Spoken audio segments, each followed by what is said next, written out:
my first child.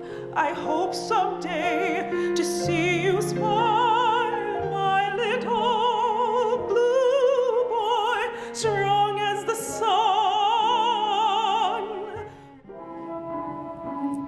I love you like a mother really should.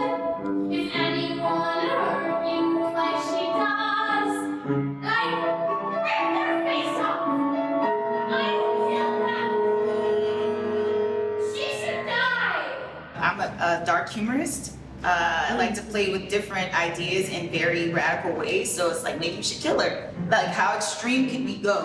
You know, and then bring in all the elements to stop that from happening. And Zian's sound is very dramatic. And so what they tell you in the musical collaboration is to really enhance the other person's, you know, skill set. And so that's, I mean, we were able to go extreme because I think our sounds and our creativity, we find those extremes in the space. I love the experience I had at Tisch. It was a great experience. And still you can understand, as two people of color, you are still trying to find and explore. You're matched up and paired up with people you may not culturally connect with or musically connect with. So you're feeling that tension. This was in our first year and you're trying to find yourselves. And maybe sometimes it could feel like rejection, or maybe you're not understood. We were talking about this particular idea was the security blanket, and what other ways could we play around. So we were assigned this thesis project at NYU, and it was like, how do you make three characters, try to balance them out as it like a triangle where the audience can see a balance of those places.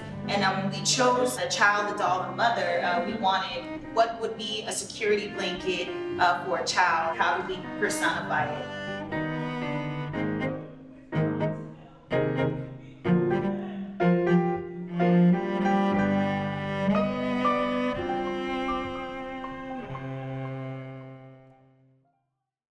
I'm curious as to, on our initial conversation, can you just give me an update or a kind of what you decided based on that initial conversation and or the direction that you're heading now? Yeah, so basically what we decided was to extend it to that 30 minutes. Basically, not much has changed. What has significantly changed is that Tita's song, in her particular song, she is reworking the doll. She's like fixing Eshleem the doll. We realized that because Eshleem is a subconscious character of Timon, that we needed Timon to kind of be listening in or like snooping around so that Eshleem could hear the song as well. Alexis was amazing. So we did about three or four Zoom sessions where this script is now, it's not where it started. So she worked asking us very important questions about the mother or about giving more cultural context about the weight on her shoulders so that we have more compassion. So we did about 3 rewrites with Alexis, and she even offered more time with us. You know, but we just want to make sure the actors had the script.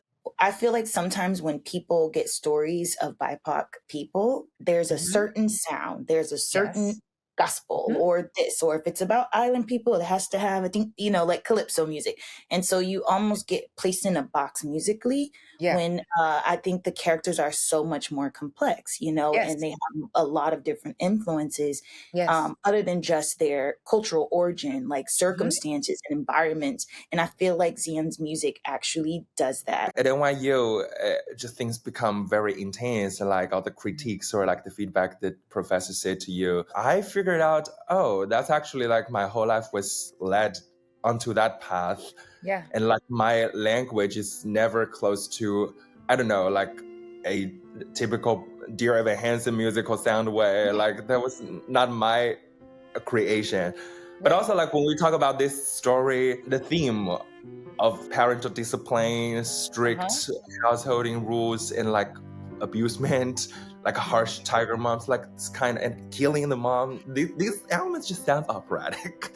Because Zian and Ashlee have come from 2 completely separate cultural backgrounds, there was no need to, for lack of better terms, put this into either a once on this island space or a color purple space. Reminds you, you know, those, even as great shows as they are, we as composers and creatives from specific cultural spaces get boxed into those. And so I applaud Maestro for not. Just for not. You've done such a great job. I just want to again, commend both of you for the work that you have done. Like what we read and where it is now, the conversations that we're able to have now is like worlds apart. I feel like we've accomplished a lot. And now you all are thinking, because we've thought through, now it's becoming clearer what the big questions are.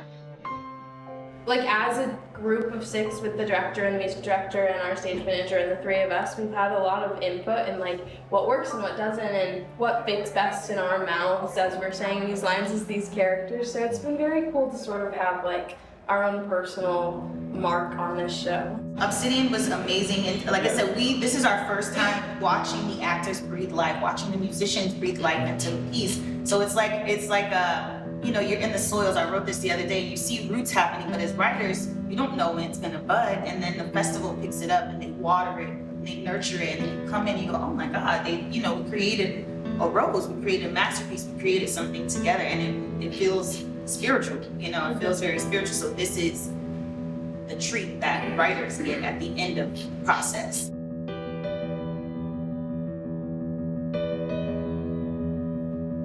Timon.